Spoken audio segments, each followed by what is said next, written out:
बिस्मिल्लाहिर्रहमानिर्रहीम। अस्सलाम वालेकुम। कैसे हैं आप सब?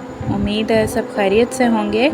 आज मैं आपके साथ चिकन चरखा की रेसिपी शेयर कर रही हूँ। बहुत ही टेस्टी बनने वाली है, तो चलिए बनाना स्टार्ट करते हैं। वीडियो को कंप्लीट देखिएगा, कोई भी स्टेप मिसिंग मत कीजिएगा, वरना आपसे जो है बिल्कुल भी ठीक नहीं बनेगी रेसिपी। तो चलिए बनाना स्टार्ट करते हैं। सबसे पहले मैंने मैरिनेशन रेडी करनी है, तो यहाँ पे मैंने 1 कप दही ले ली है। दही मेरी घर की थी। इसके बाद मैंने 1.5 टेबलस्पून अदरक लहसुन का पेस्ट ऐड कर दिया है। इसके बाद हाफ़ टी स्पून ज़ीरा पाउडर ऐड कर दिया है। 1.5 टेबलस्पून लाल मिर्च का पाउडर ऐड कर दिया है।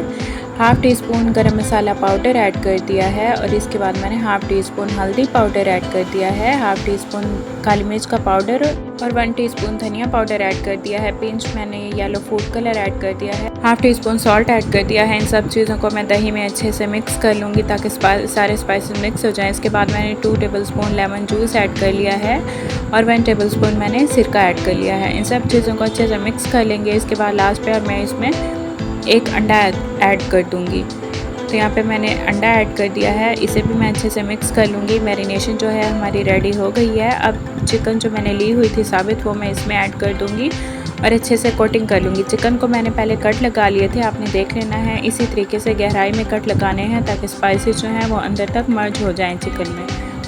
तो यहाँ पे अच्छे तरीके से मैंने सारा चिकन जो है वो रेडी कर लिया है, रख दिया है इसे 24 आवर के लिए। 24 आवर बाद ये मैरिनेशन हो गई थी, तो इसके बाद मैंने कढ़ाई चूल्हे पे रख दिया और उसमें चिकन ऐड कर दिया। 7 से 8 मिनट के लिए मैंने एक साइड पे कवर करके रख दिया था।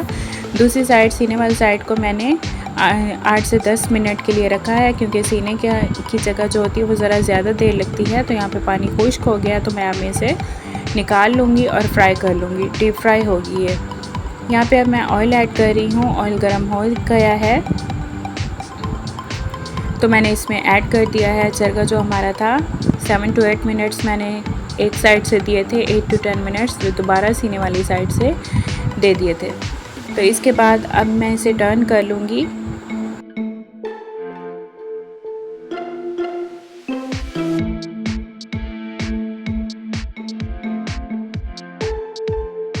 अपने टेम्परेचर जो है वो लो रखना है, इस बात का आपने ख़ास ख्याल रखना है। वैसे टेस्ट में बहुत ही अच्छा बना है और परफेक्ट रेसिपी है। ज़रूर ट्राई कीजिएगा, मुझे बताइएगा रेसिपी कैसी लगी। मिलेंगे नेक्स्ट रेसिपी में। दुआ में याद रखिएगा। मेरे चैनल को सब्सक्राइब और मेरी वीडियो को लाइक और शेयर करना ना भूलिएगा। अल्लाह हाफिज़।